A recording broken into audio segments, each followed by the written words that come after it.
What's up, everyone? It's Annie here. Just giving a little quick update to my Patreons, shoutouts, and just overall what's going on at the moment with, on my Patreon. We got a lot of good stuff. If you check on one corner of the screen, you'll be able to see what's been going on, while at the same time, what's going to happen in the next few days. But anyway, let's just get to the shoutout. For the first is Alexander Kraniv. Next is Christopher Wagner, Cody Fox, Disciple, D-Master XD, Ishinglen, NZ for short, In Need of Church, Crakes, yeah, I think I said that right, Lukmal, Pastel, and Typhlosion Productions.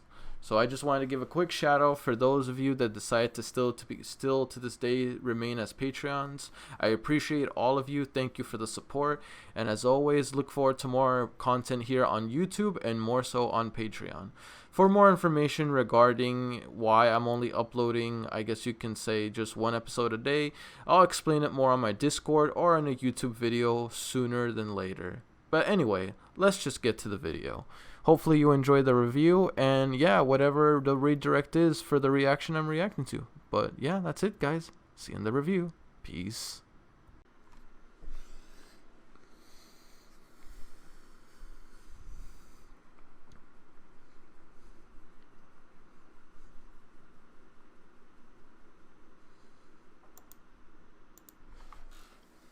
What up, guys? Annie Tier Gil Forever. Going to be reviewing Overlord episodes 12 and 13. Originally, I was just going to do one, but after last episode ended on episode 12, I just had to get another one. Like, there was no way I was going to end my reaction for Overlord if I couldn't see a second episode. And I didn't even realize toward the end, but episode 13 was the last episode, and we would have been done with the first season. So I might as well see one more episode. So yeah, so I did. Was definitely worth it. Ainz basically clapped the shitnits out of the vampire lolly. Apparently, she wasn't even aware she was being under control.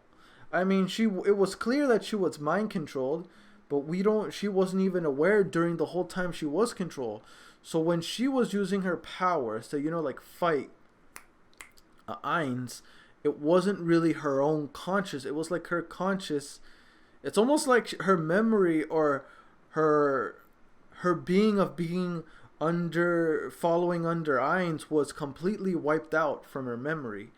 And like, she does remember who Ainz is and whatnot, but her will for doing what she needs to do, as of being mind controlled, it overtook everything else, and literally everything else. But still, it was awesome to see. Still, the overstacking on skills, one over the other. It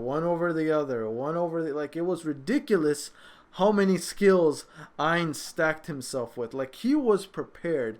He made sure he had a number one for sure guaranteed, absolute victory guaranteed in this fight. And he did. Everything went according to his plan.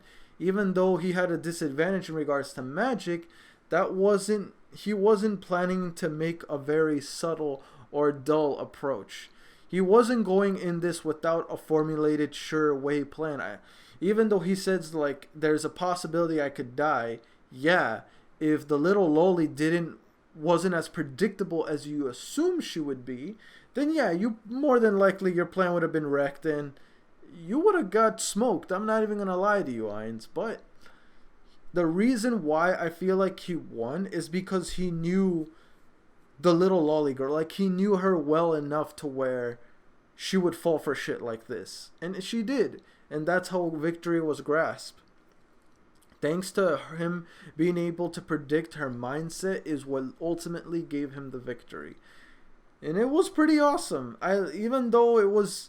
I mean, let's be real. Ainz and the lolly vampire girl are hacks. They are both stupidly hacks characters who can pretty much do anything and everything. But holy shit, when he was just flopping through weapons one after the other one, I'm like, you really understand how would you really say Ainz is overpowered, or is he only overpowered at that moment because he had his friend's weapons? Like, let me ask you this, guys. This counts as a question. Question 1. If it weren't for his friend's weapons, like his friends, what he got from his friends when it was an MMO game, where he is right now. If it wasn't for that, would Ainz win against the little lolly vampire girl? Or would he have lost? Personally, I think he would have got clapped, because it looks like she was in complete control of the fight. And him having all those weapons literally what caused her like to falter. So personally, I feel like he would have lost like hardcore. But let me know what you guys think. I don't know as much as you, but tell me without being spoilerish. So yeah, let me know in the comment section below whether you think Ainz would have still won or he would have in fact lost if it were not the aid of his friend's weapons. Anyway, I guess we should dive into question 2 while we're in the song, bitch. Question 2. Out of all Ainz's weapons that he showed from his friends or his own, out of every weapon he's shown, which one did you like the most? And tell me why. Pretty simple, pretty basic, but it gives an insight of what your weapon leans more toward. I don't know, for me, I feel like the one I liked more was, I guess, the sword one. The one with the stupidly long, complicated ass name. Fuck that name. I am never going to pronounce that correctly. So I'm not even going to try. Fuckthatshit.com. I tell you what. But yeah, overall, that was pretty much it in regards to it. I mean, it was pretty much a final battle between Ainz and the girl. Even though it was pretty much two hacks characters fighting each other. For the most part, it was pretty entertaining. I actually liked it. It was pretty good. Even though I feel like it was just... You thought you won, but you have yet to see my arsenal of OP weapons. But wait, no, you were just supposed to use magic. You thought. Like, it just became hacks versus hacks versus hacks, and whoever was the biggest hacks wins. Literally, that's what the fight came down to. Like, it isn't that hard to pretty much make a battle completely built up of hacks, even though I will admit is very predictable and it's very easy to do in regards to storytelling.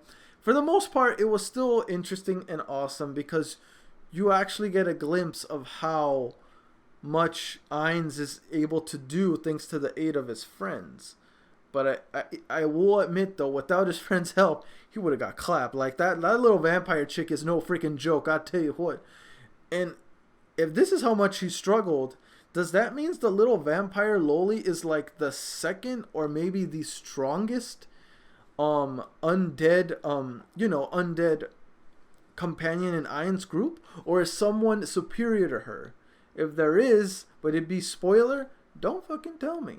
I'll figure that out on my own. But still, it was still a damn good battle to see. I mean, once again, it was pretty easily predicted that Ainz was gonna win because he's the main character. If he dies here, then that's it for the show. Like, you know what I mean? So it was pretty obvious he was gonna win. I still enjoyed the battle overall, even though it was hacks versus hacks. In my opinion, the battle was still enjoyable. Not the most complicated battle or like action-packed. Now, what I mean by action-packed, I mean like where like people are like contributing to throwing hands at each other. I'm talking about like Naruto versus Sasuke Final Valley throwing hands at each other. It wasn't something like that, but it was still an intense battle because it really just came down to how you use your magic. It really was a wits of how, like, the strategy involved in this wasn't really what you had, but how you used it and when to use it. Because Ainz chose the perfect time and the perfect countermeasures toward the vampire lolly, what ultimately gave him the win. Yes, his friend's weapons did pretty much play a massive part in this, but depending on when and how he used it determined his victory. So there was strategy on Ainz's part, because if he used the weapons poorly or the wrong way, I'm pretty sure the Vampire Lolly would have came up with a countermeasure to take it down, depending on the circumstances. But yeah, it was ultimately not what he had, it was how he used them and when. That's what ultimately, in my opinion, just gave Aiz the win. But yeah, let me know if you guys think differently, or what you guys think of these last 2 episodes toward the very end. Anyway, guys, that's it from me. See you guys in the next video. Don't forget to like, comment, sub if you haven't already. Really motivates me to put more content out there for you guys as my guildmates. And don't forget, tomorrow is Saturday, so that means, remember, weekend is gaming day. So there'll be no reactions on the weekends. Remember that. That's how we do it. So if you don't see any reactions at all on Patreon or on YouTube, it's because I'm doing gaming.